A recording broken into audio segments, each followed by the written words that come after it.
今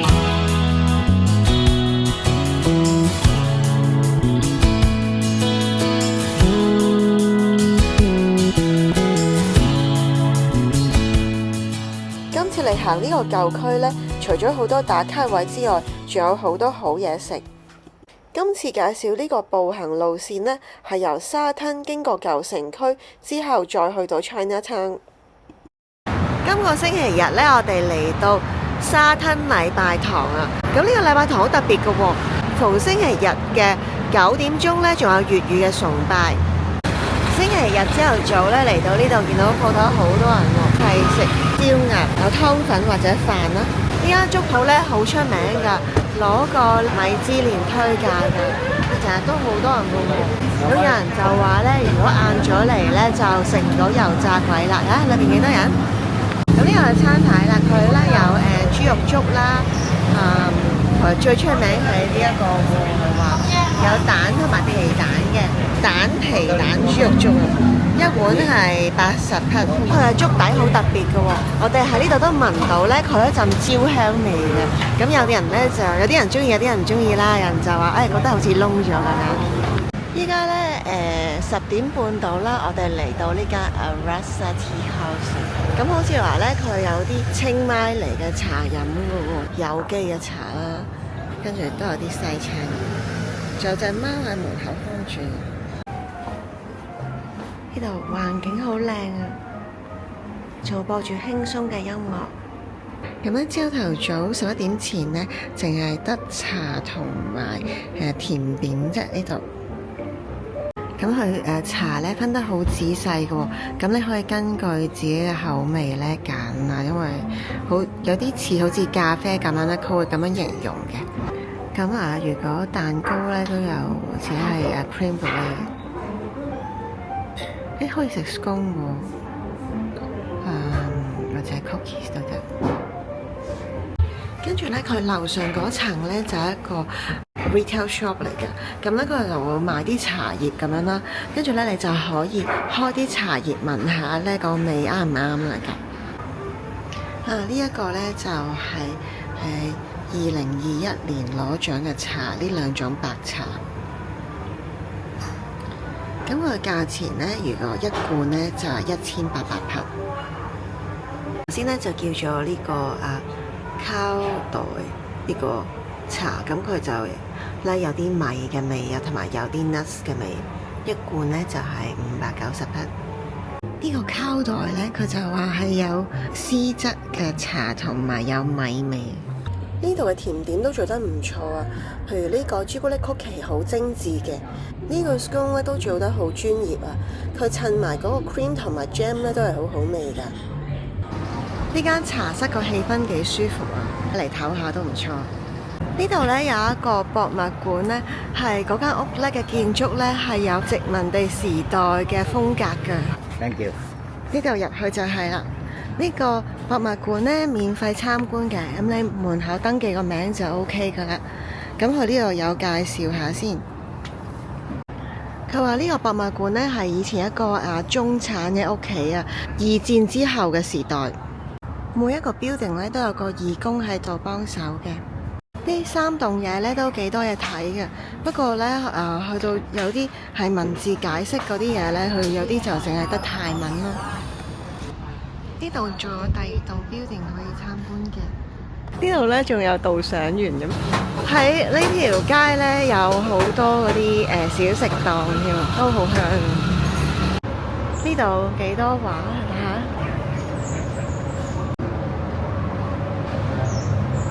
呢度入邊咧都可以參觀嘅。佢咧唔係淨係賣畫㗎，有衫添㗎。呢個倉庫咧最大規模咧應該係呢一間鋪頭啦。咁咧佢裏邊賣好多 vintage 嘅嘢㗎。呢間鋪頭咧就有賣啲香薰啦，同埋後生仔嘅衫。呢度附近咧仲有好多間 gallery。前面咧就有個 River City， 佢呢個 shopping mall 咧就賣好多古董嘅。中庭嗰度間唔中都會有啲展覽㗎。出邊咧就有個碼頭嘅，咁個碼頭咧就有接駁船咧去到 Icon CM 嗰邊嘅。咧我哋嚟到塔納內呢個舊城區啊，咁咧有一間魚蛋粉嘅咧，好似都好多人喎。佢話咧有蛋麵啦，同埋有魚蛋麵㗎。佢話食嘢咧就行入去裏邊嘅，然後呢度就煮麵啦，跟住隔離呢度咧就有啲位坐嘅。兩個都係60蚊嘅魚蛋粉，一係乾一係濕嘅啫。呢個咧就係炸雲吞啦。佢呢個雲吞咧都好少肉嘅，就好大塊皮咁樣嘅。個豉油咧好似有啲燶味咁喎，幾得意。我諗呢啲花生水係落啲麵度，乾麵撈落一齊食嘅，好似平時食船麵咁咧，有糖啦、辣椒啦，呢個綠色辣椒同埋呢個魚露。呢個咧就係湯米粉啊，都有炸雲吞啦，跟住咧有叉燒啦。同埋咧有2個魚蛋，同埋呢個係魷魚啊，好似水魷魚咁。個湯係蒜味好勁，唔係好辣嘅啫。我以為米粉咧係一條條嗰款，原來咧係紅色嘅河粉喎。好味。呢款咧就係乾拌麵啊，佢係蛋麵嚟嘅，呢個都係有啲蒜嗰啲啦。餡料咧都係叉燒同埋魚蛋。蛋麵咧好好味啊，因為好煙韌噶。個叉燒咧係有啲煙燻味㗎。而且都唔係好韌嘅，好味。呢個魚蛋係最出色，因為咧佢係好爽扮嘅。今日唔算多人啊。總括嚟講咧，我覺得湯麵係好味啲嘅，同埋嗰個河粉咧都幾滑。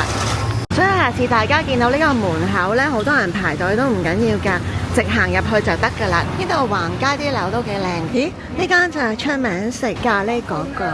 你睇下幾多明星相呢度，一件細盒嘅咧就5件，最多人揀嘅係咖喱雞啊！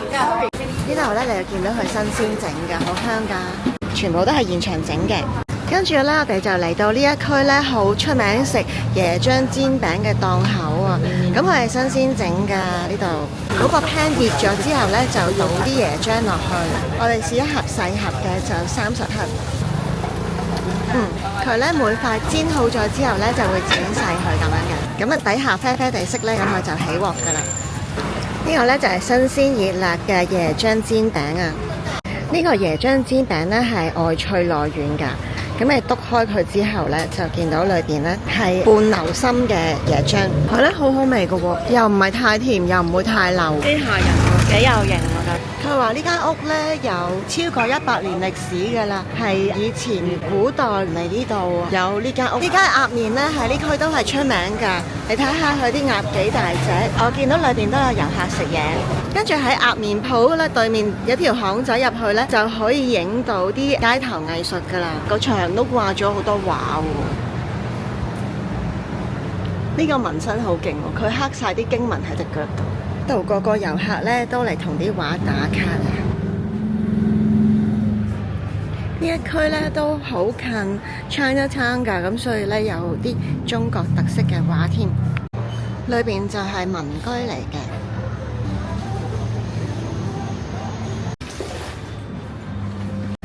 呢間好似鋪頭咁樣，好靚喎。其實咧呢間係咖啡店嚟㗎，不過佢冇開門。如果有開嘅時候咧，聽講咧要排好耐隊先入到去㗎。聽講話咧，裏邊嘅佈置都好特別㗎喎，好似個廢墟咁樣㗎。其實呢度咧都有人住㗎，咁所以大家嚟影相玩嘅時候咧，就唔好太嘈親人哋啦。呢架舊屋前面仲有架人力車，塔納內一個 mansion 嚟嘅喎，你嘅住宅嚟嘅。不過咧，佢就要收入場費50克一個人。你咧立下眼以為係一個廢墟啦，仲有架爛車喺度喎。不過原來咧行入去裏邊咧就係買嘢飲嘅。呢度咧有間小店係賣衫嘅，佢係裝修好特別啊，裏邊好多花花草草嘅。呢度咧有檔炸雞都幾出名㗎。咁咧你可以揀唔同部位喎。除咗雞之外咧，仲有豬頸肉，雞就有雞翼啦、drumstick 啦，同埋雞上髀嘅。咁你仲可以拼個糯米飯就食飽啲。我要個 drumstick 試下。佢個雞呢，嫩嫩地，炸得好入味㗎，好味過家鄉雞好多啊！而家呢，就試下倒啲辣汁落去啦，啲辣汁呢，酸酸甜甜都好味㗎，少辣啦不過。外脆，裏邊滑同埋好多汁㗎，所以呢，行過係值得一試。呢一區呢，有都好靚嘅 coffee shop 㗎，有啲橫街賣嘢食。呢度門口貼咗好多相啊，應該係藥房嚟嘅。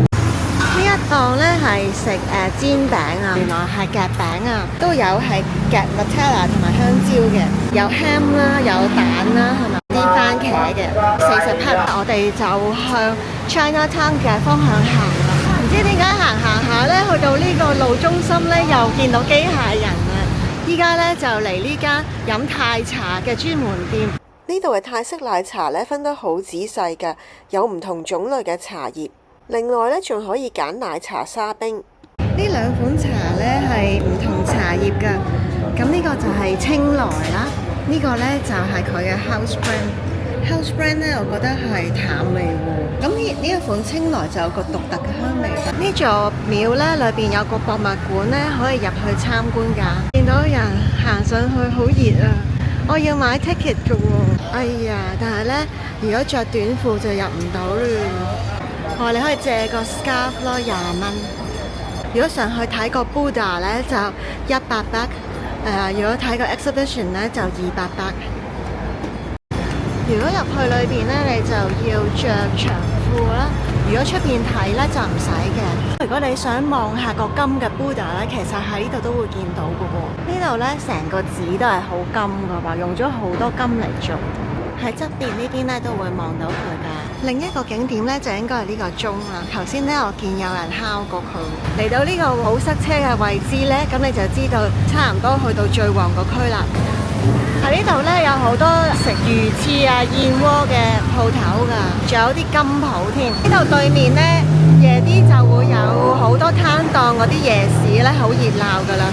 大概5、6點之後啦，向翻右手邊呢邊行咧就可以去翻 MRT 站㗎啦。呢度咧啲街邊檔咧再夜啲就會開晒，仲可以有啲台凳凳坐喺出邊食嘢。